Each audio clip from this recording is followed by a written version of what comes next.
এই বাংলাদেশ আবহমান কাল ধরে এই বাংলাদেশের মানুষেরা ধর্মে ধর্মে কখনো কোনো বিভেদ করে নাই। এই বাংলাদেশের মানুষেরা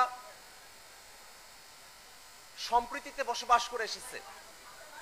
কিন্তু সময়ে সময়ে আমরা দেখেছি মুষ্টিমেয় কিছু ব্যক্তি তাদের কারণে বাংলাদেশের সাম্প্রদায়িক যে সম্প্রীতি সেটা বিনষ্ট হয়েছে। আজকে এখানে সারা দেশের নেতৃবৃন্দ আপনারা আছেন, আপনাদের অন্যতম একটা প্রধান কর্তব্য থাকবে বাংলাদেশের সাম্প্রদায়িক সম্প্রীতি রক্ষা করা। বাংলাদেশের কোথাও যদি কখনো কোনো সাম্প্রদায়িক উস্কানির মতো ঘটনা ঘটে, জাতীয় যুব শক্তির নেতৃবৃন্দ তৎপর ভূমিকা পালন করে সক্রিয় থেকে যে কোনো ধরনের সাম্প্রদায়িক উস্কানিকে তারা প্রতিহত করবে। এ কথা যেমন বাংলাদেশের জন্য প্রযোজ্য, ঠিক একই কথাটা গোটা বিশ্বের কাছে আমাদের মেসেজ পৌঁছে দিতে হবে। আমি আপনাদের আজকের এই অ্যারেঞ্জমেন্টে অনেক আপ্লুত। বিশেষত আমি যখন সামনে দেখি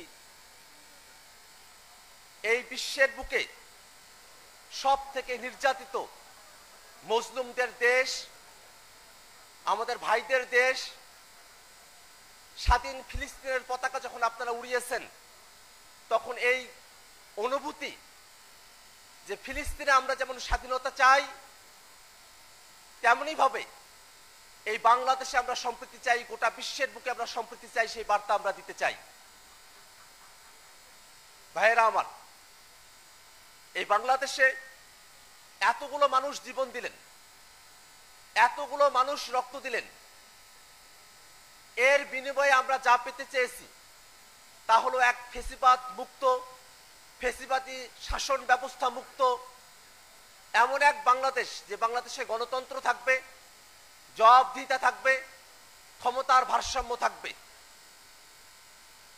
জাতীয় ঐক্যমত্য কমিশনে আমরা রাজনৈতিক দলগুলো বাংলাদেশের রাষ্ট্রীয় কাঠামোতে সংস্কার সাধনের জন্য অনেকগুলো বিষয়ে আমরা একমত হয়েছি। জাতীয় ঐক্যমত্য কমিশন অনেকগুলো সিদ্ধান্ত গ্রহণ করেছে, কিন্তু সেই সিদ্ধান্তগুলোকে বাস্তবায়ন করা হবে কিনা সেই নিয়ে সংশয় তৈরি হয়েছে। আমাদের এত মানুষের জীবনের ভিতর দিয়ে যে সংস্কার প্রস্তাবনাগুলো গৃহীত হলো, সেই সংস্কার প্রস্তাবনাগুলো যদি বাস্তবায়ন না হয়, আমাদের 24-এর অভ্যুত্থানের শহীদদের শাহাদাত আর 1 বছরের প্রচেষ্টা, দীর্ঘদিনের প্রতীক্ষা, সব কিছু ম্লান হয়ে যাবে। অতএব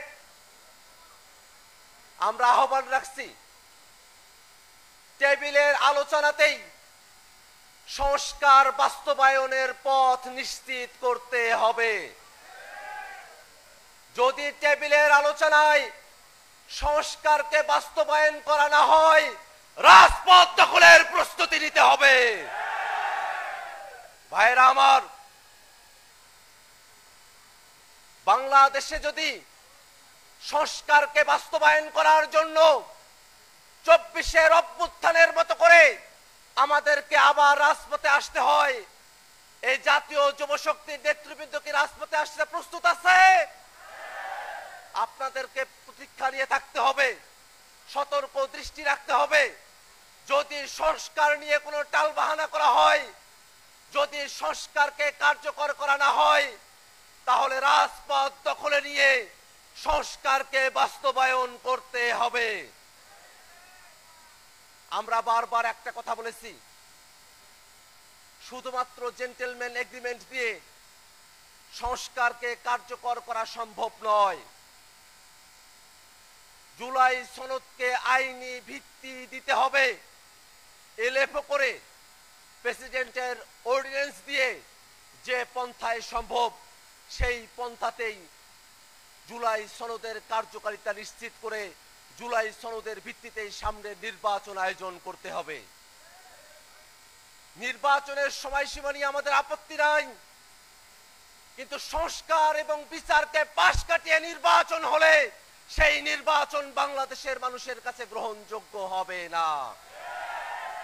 অতএব বন্ধুগণ, আমরা বক্তব্য বাড়াবো না, আমাদের সতর্ক দৃষ্টি রাখতে হবে যাতে বাংলাদেশের সংস্কারকে বাস্তবায়ন করা হয় এবং একই সাথে যারা বাংলাদেশে গণহত্যা করেছে, যারা মানবতা বিরোধী অপরাধ করেছে, সেই আওয়ামী লীগ এবং আওয়ামী লীগের দোসর 14 দল এবং জাতীয় পার্টি তাদেরকে বিচারের মুখোমুখি নিয়ে আসতে আমাদের সব জায়গা থেকে সর্বোচ্চ দৃষ্টি রেখে এবং সরকারের কাছে আহ্বান রেখে আমি আমার বক্তব্য এখানে শেষ করছি।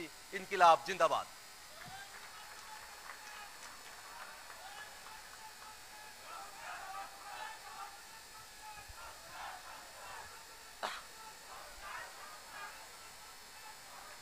অনেক ধন্যবাদ আমাদের জাতীয় নাগরিক পার্টির সদস্য সচিব আক্তার হোসেন ভাইকে আমাদেরকে গঠনমূলক বক্তৃতা এবং গাইডলাইন দেওয়ার জন্য।